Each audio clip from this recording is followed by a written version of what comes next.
Hello everyone and welcome back to episode number 6 of building the Imperial Outpost on a winter moon. If you guys are new here, please go check out the playlist linked below and of course in the playlist section of the YouTube channel.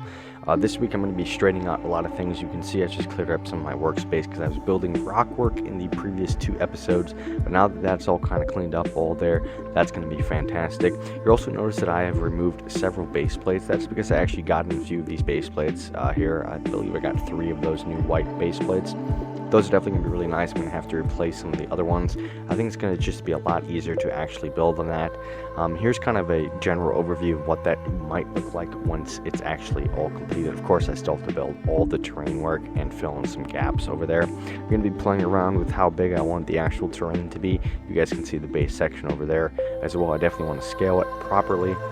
So we'll have to see what I decide to do throughout this video. As I'm placing the Marauder here, this is just to give you some scale. I believe this is 3 base plates out right now with that kind of additional half base plate. It's kind of awkward. I don't really like the long length of that. I think I might actually change it just to be 2 base plates and a half base plate. I think that's the best length to go at.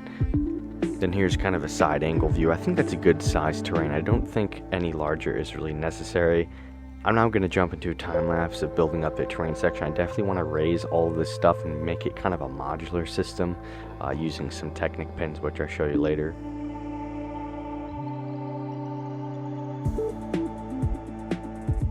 I'm also taking apart some previous old sections of the terrain that no longer really match the actual mock design, so I'm removing all those plates and tiles so I can use them on top of other things and all that.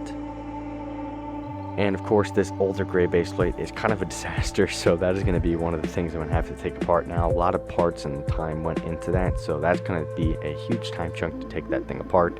And like I was talking about earlier, guys, kind of changing away from the gray base plate design to a white base plate is really going to help me not only build on it, but let me use the actual base plate to go down into the trench that I eventually want to build. So having that depth and kind of just simplistic color is really going to help me in the building process, because I do want to build everything at least 1 brick high to start. So having that slope down in certain areas is going to be really nice. It's also just kind of visually appealing to see a winter mock kind of be all white, so that's awesome. You guys can see I'm starting to build up that plate section over top of those base plates. That's actually the only non-white base plate in that entire terrain section. I'm also putting some Technic pins. You guys can see there everything's going to snap in kind of one way, so I'll be able to easily take apart and kind of move around all these different sections if need be. I'm using some filler brick and filler plate as we go throughout.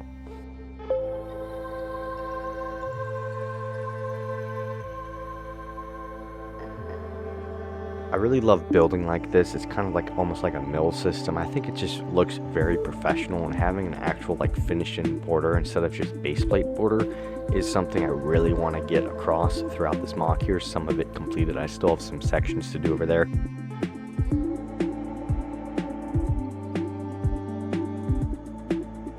That blue area actually is going to be part of the frozen lake and river. I'm moving some stuff out of the way for that real quick here, but I do want to have that kind of running down there, and that blue base plate that's opening there is kind of representing where it's going to end. I also got in some more white plates and parts like you see there in the video. Definitely really useful. That kind of cloud piece is definitely a really interesting piece I want to use more. So definitely great to get some new parts in, and of course base plates like earlier.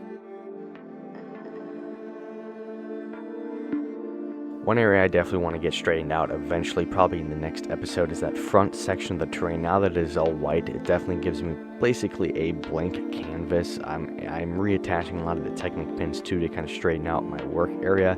Here's a look at everything I've done so far. You can see some of the Technic pins there. You can see a lot of it's been cleaned up and all that. Eventually I want to kind of flow down the terrain from the mountain into it and then build it back up for the kind of trench. It's going to be kind of a weird space to work with because it's only going to be about a couple plates high there. It's going to raise again and then slope down to the other section to about a brick height. So definitely a lot of different heights and terrain parts that I really am excited to use. And I'm also trying to build a border here. I'm kind of experimenting with different plates and bricks. I definitely want to make it look very natural, and I know snow is easily blown over by the wind. I love the smooth texture that those bricks give me here. I think it's going to be great. And of course, all this is subject to change as we go throughout, because I do want to build the trench probably in the back half of the mock, or front section I should really say.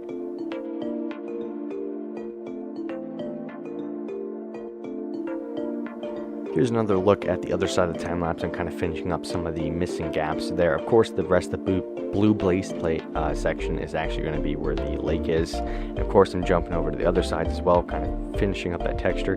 I did decide to go with a more kind of small angled in. I wanted it to have enough space for the trench where it felt like the trench just wasn't overcrowded or too close to that snowbank in the front section of the mock. That's definitely something I'm going to have to work on. I love how all this finished detail looks. I love the different heights and angles that are really subtle, because that's kind of what I'm going for here. Very, very subtle changes in the terrain section. And again, guys, the entire 6 base plates over here are basically open for the taking here.